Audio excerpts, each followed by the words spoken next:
Hey crew, I hope you're all doing well. I hope that you're settling into the semester and enjoying it so far. I know that this whole COVID approach to teaching is a fairly large adjustment for many, but based on the first project, well done.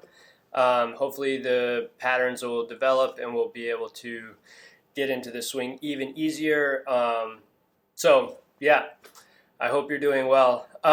I'm currently in my shockingly dirty studio, pretty cold. So hopefully you guys are enjoying warmer conditions during this obnoxiously long bout of rain. It's been pretty depressing in all honesty. Nevertheless, I just want to throw out a few quick reminders before we get into the meat of this video post. If you want to schedule a time to meet with me, please do so by just emailing me, travisphillips@rccc.edu. Several of you are taking advantage of those meetings. Again, the meetings, we can discuss anything you want relevant to the course. And this course is designed specifically for artists and the graphic design side of life. So based on your specific learning agenda, I can contextualize all of the course content so that it will be most relevant for you and your career path. And beyond the art and design, we also have this course available for non-art and non-design majors. So if you are in an entirely unrelated field, I promise you that design is a part of your field. And even though we're approaching this from an art making perspective, I can contextualize the elements and principles of design so that they make sense within your field and potentially can contribute to how you will engage with your field going forward. So all that to say, let's move on to the next. Excuse me. In our first project, we explored the simple ways that the first and most simple element, line, can elicit and capture expressive, emotive, and potentially sentimental qualities, or based on adjectives, right?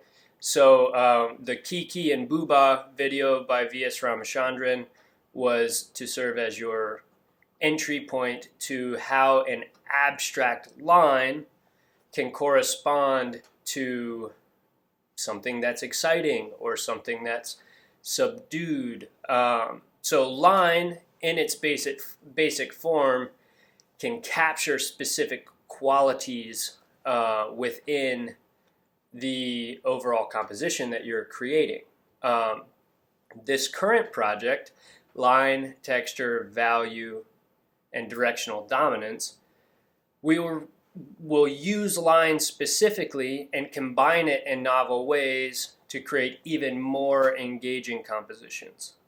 In this project, we're specifically going to experiment with two new elements, texture and value. And then we're going to use line, texture, and value to engage with two principles, contrast and motion. Now, for this project, I'm going to ask that you keep everything non-representational or abstract. As the semester progresses, we're going to be engaging with representational imagery and some mixed media projects as well. But when we're first becoming familiar with the principles and elements of design, I think it's important to understand how the elements can operate independently. It's important to figure out, for example, how a texture by itself can be highly expressive. And if you can figure out how to master texture and various textures, so prickly, smooth, wet, really dry, right? If you can master the illusion of creating visual textures, then you will be able to have the freedom to successfully use them to represent hair or the foliage of trees and bushes or various fabrics. And you can keep it very representational and referential to recognizable objects or places and spaces or people. Or you can simply keep the textures in their elemental form, and they can still evoke really powerful compositional traits. So as we move forward, again, the first project was purely introductory, kept it super simple and kind of minimal on the instruction side, mainly because I wanted to see where you guys lean. But as we're moving forward in this project, I want to just provide you a few definitions in formal context so that you can consider how we can address the elements specifically as the semester progresses. So, line. Line in its simplest form is the space between 2 points, right? And a line can be continual, or it can be interrupted, such as like a dashed line, or it can be an implied line, where through gesture or the space between within a composition, you can imply that a line exists without it physically being created. An implied line currently exists between the tips of my 2 fingers. This finger is pointing at that finger. This finger is pointing at that finger. You connect them visually by creating a composition that utilizes an implied line.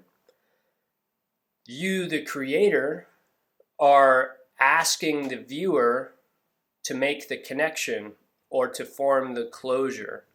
Implied lines are very successful in creating a captivating image because it directly asks the viewer to read the image. So, line. Shape.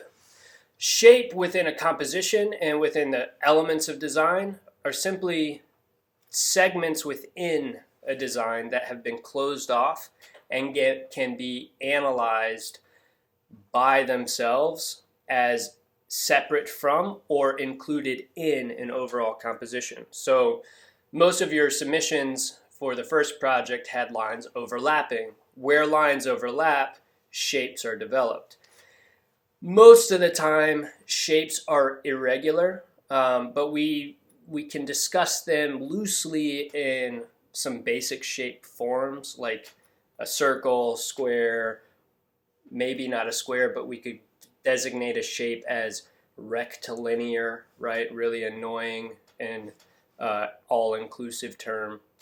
Triangles, cylinders, ovals, right? These shapes can be used as reference points, but in all actuality, most shapes are irregular in nature. So, I mean, if we were talking about me right now, the shape of the lens of my glasses, right? The glasses themselves, meaning the actual glass, not the frames, right? The shape here is not really an oval, it's not an egg, it's not a circle, but it's some mix of that combination. So if you were making a painting of me, please don't, it probably won't be all that interesting. But that segment would be its own shape. Now, through the lens, we have an eyeball, right? And my eyeball would be its own shape.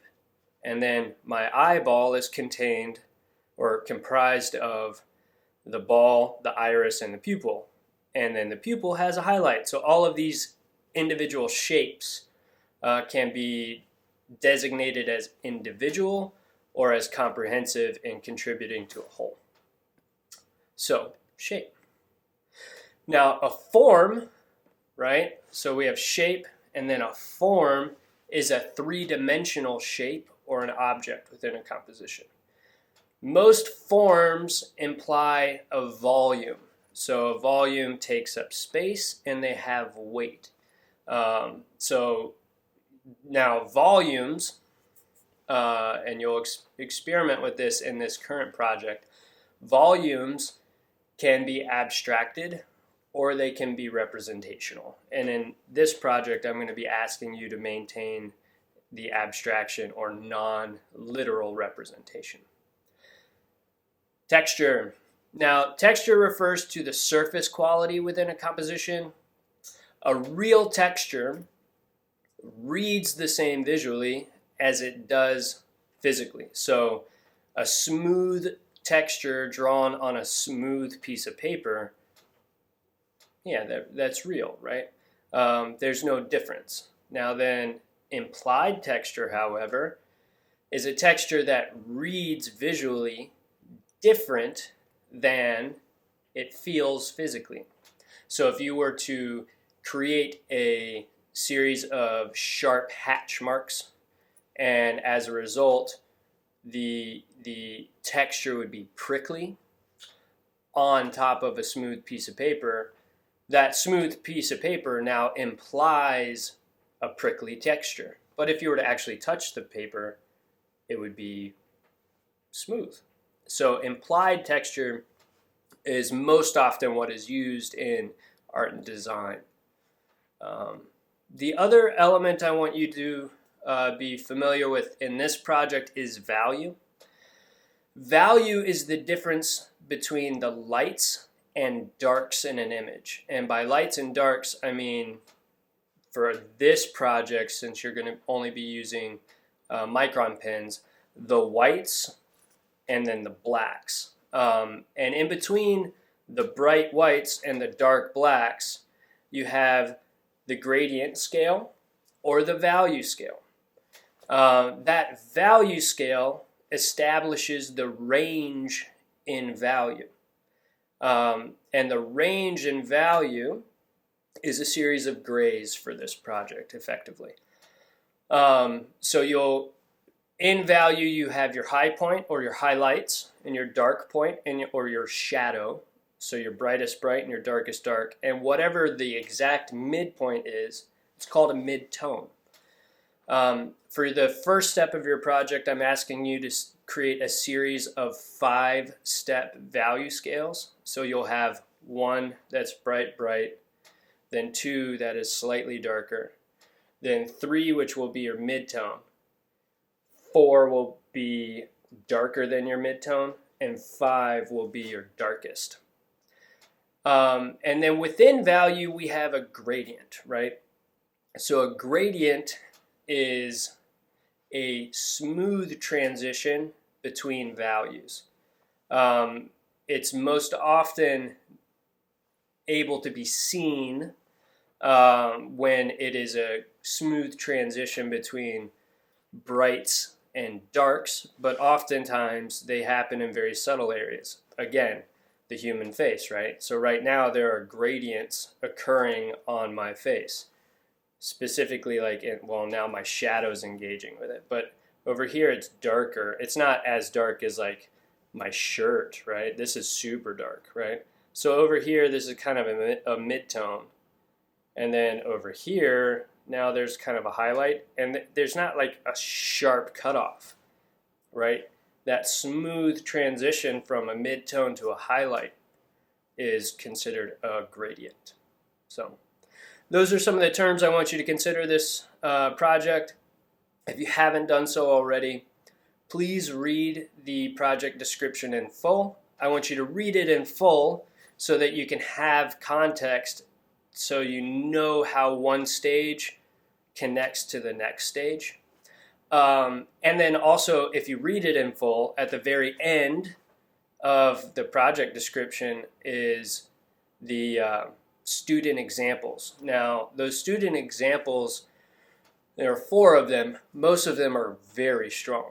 And as you look at those student examples, I want you to consider the terms that I just laid out for you of value, texture, line, and then directional dominance. The project description also lays out some terms such as contrast, right? Contrast is the difference between elements or principles in a composition. So specifically, look at those student examples to see if there's a directional dominance that's horizontal. You can only really have a dominance if there's something conflicting with it. Now you can see that there's like a diagonal and a horizontal, right? In this sort of situation, like my karate here, right? This diagonal is less dominant than this horizontal because it takes up less space. And here I'm like talking about the composition of my screen, right? But in your terms, I want you to look at contrast as an entry point for a viewer.